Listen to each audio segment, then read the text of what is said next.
Hello guys, welcome back to my channel.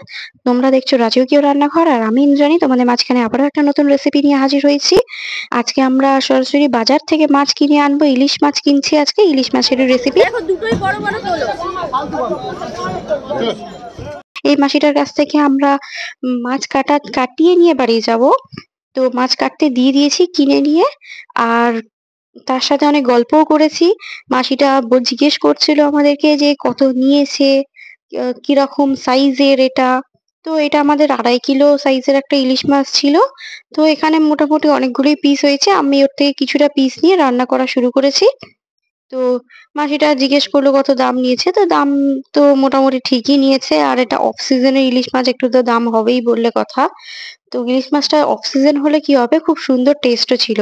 তো সরাসরি রান্নায় চলে যাই। এই যে মাছগুলো ধুয়ে দেখতে পেয়েছো, ধুয়ে নিয়েছি, ধুয়ে নিয়ে একটা থালার মধ্যে, প্লেটের মধ্যে কতগুলো রান্না হবে ততগুলো নিয়ে নিয়েছি।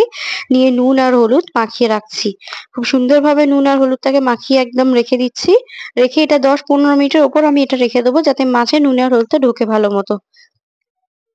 এরপরে একটা মিক্সিং বোলে আমরা একটু পোস্ত আর কালো সাদা সর্ষে মেশানো নিয়ে নিয়েছি, পেঁয়াজ কুচি নিয়ে নিয়েছি, আর টমেটো কুচি, আর দুটো লঙ্কা চিরা নিয়ে নিয়েছি, একটু ছোট টুকরো আদা দুটো কুচি নিয়ে নিয়েছি।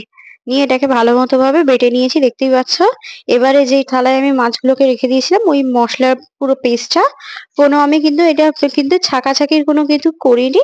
ডিরেক্ট ওই মশলাটা মিক্সিং বোল থেকে নিয়ে আমরা কিন্তু মাছের মধ্যে মাখিয়ে দিচ্ছি, দেখতেই পাচ্ছ। খুব সুন্দরভাবে আমরা হাতের সাহায্যে মাখিয়ে নিচ্ছি, আর এটা হাতের সাহায্যেই মাখাতে হবে, না হলে কিন্তু ভালোভাবে মিশবে না মশলাটা। আর এটা মাখিয়ে একটুখানি আবারও 10-15 মিনিটের জন্য রেস্ট দেবো।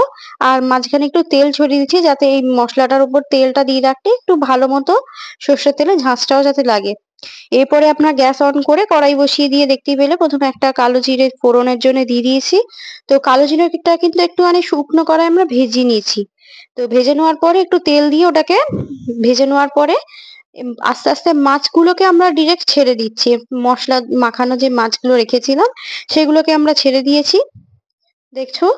এরপরে ওর মধ্যে থালায় যে গ্রেভিটা থাকছে, মানে যে আস্ত গ্রেভিটা থাকছে, যেটা রান্নার জন্য আমি মশলাটা মাখিয়ে রেখেছিলাম, ওই গ্রেভিটা দিয়ে দিলাম।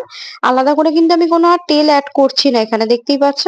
এরপরে কিন্তু আমি ওই থালাতে ধুয়ে রাখা জলটা আমি দিয়ে দিচ্ছি ভালো করে, কারণ থালার মধ্যে তো অনেকটাই মশলা লেগে আছে আমাদের।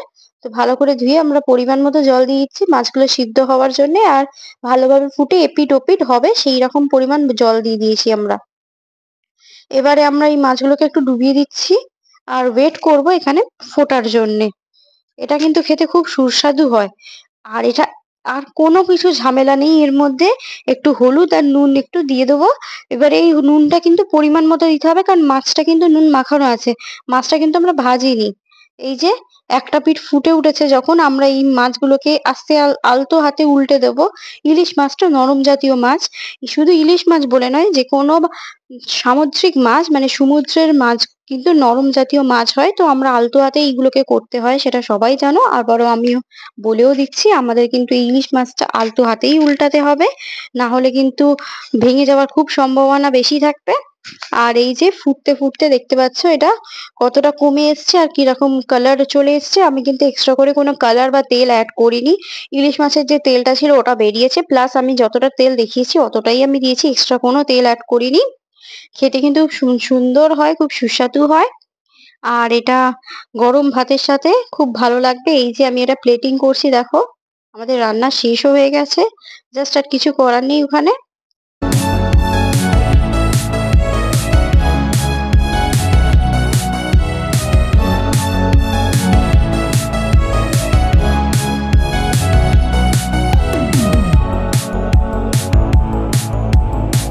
ভিডিওটি ভালো লাগলে লাইক শেয়ার কমেন্ট করতে, আর চ্যানেলটিকে সাবস্ক্রাইব করতে ভুলবে না।